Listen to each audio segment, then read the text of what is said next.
Eu sou o André, você está no filme de hoje e eu reassisti Homens de Preto 2. E a pergunta que não quer calar é: precisava? Essa é a pergunta que eu costumo fazer em todas as continuações de filmes grandes, assim como não só franquias, mas, por exemplo, algumas franquias, como por exemplo Harry Potter, Star Wars, precisava, porque já tinha uma franquia estabelecida. Nesse daqui, ele é baseado um pouco nos quadrinhos, sim, tem uma coisinha ou outra, mas a questão seguinte primordial é: não precisava acontecer. Esse aqui, de fato, não tinha razão para existir, sério. Ele pega o conceito muito bom do primeiro filme e tenta expandir de um jeito interessante que não fica tão interessante, porque basicamente na história nós temos uma alienígena maligna que vem para a Terra para pegar a Luz de Zarta. A Luz de Zarta é como se fosse uma arma muito poderosa que pode eliminar outros planetas. Basicamente qualquer bobeira que o que equivale, assim como por exemplo aquela maleta do Pulp Fiction, que a gente não vê nada o que tem dentro, mas é importantíssima. O mesmo princípio da galáxia lá do primeiro filme. Só que tem um problema. Esse aqui basicamente é o primeiro filme com uma tentativa de esteroides.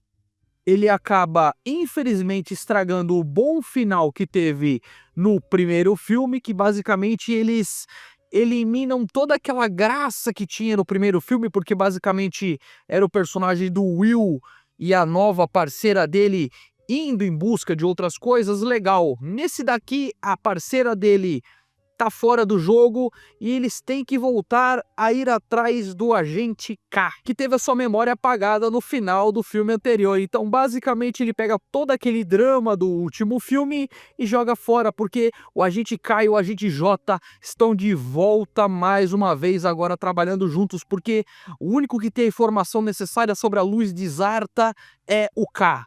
Claro, obviamente, Will Smith e Tommy Lee Jones voltam para os papéis e basicamente é isso. Ele é um repeteco do primeiro, agora o Will Smith todo mais malandrão do que no primeiro e o K daquele mesmo jeito. Dá pra ver que o Tommy Lee Jones nessa época aí, ele tava realmente precisando de grana, porque ele foi mais ou menos ali próximo da mesma época que ele fez o Duas Caras no Batman. Ou ele tava mal de grana ou tava tentando explorar novas vertentes, sei lá. É um pouco esquisito, mas não é de todo ruim.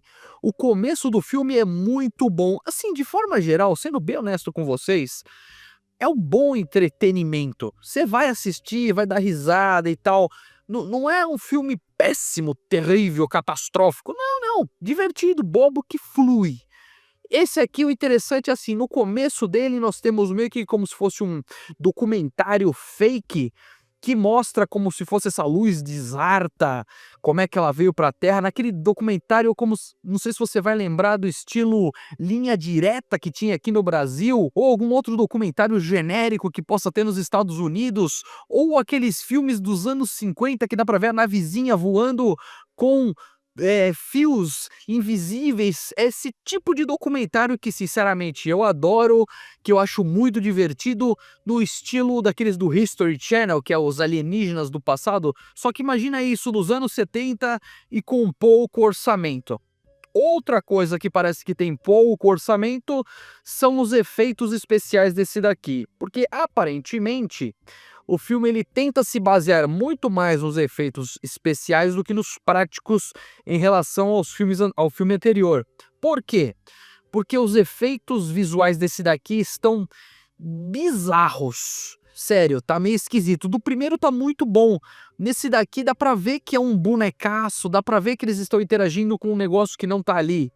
No anterior, e claro, eu tenho que fazer comparação desse com o anterior, ele consegue fazer uma mescla muito inteligente entre computação gráfica e efeitos visuais práticos, bonecos mesmo. Começa a sofrer um pouco daquela síndrome de Jack Sparrow, que eu sempre falo aqui no canal, que é basicamente você pega um personagem secundário e dá muita importância para ele, tanto pelo exótico quanto pelo público ter gostado. Nesse aqui temos dois exemplos muito bons. Um deles é aquele cachorro falante e o outro é aqueles alienígenas magrelos meio esquisitos. Então, eles são mais bem aproveitados e tem mais tempo de tela. Não que seja necessariamente bom. O cachorro é legal, sim, fica mais interessante, mas dá pra ver que a história foi um pouco mais rasa e eles precisaram acrescentar algumas coisas do filme anterior e expandir.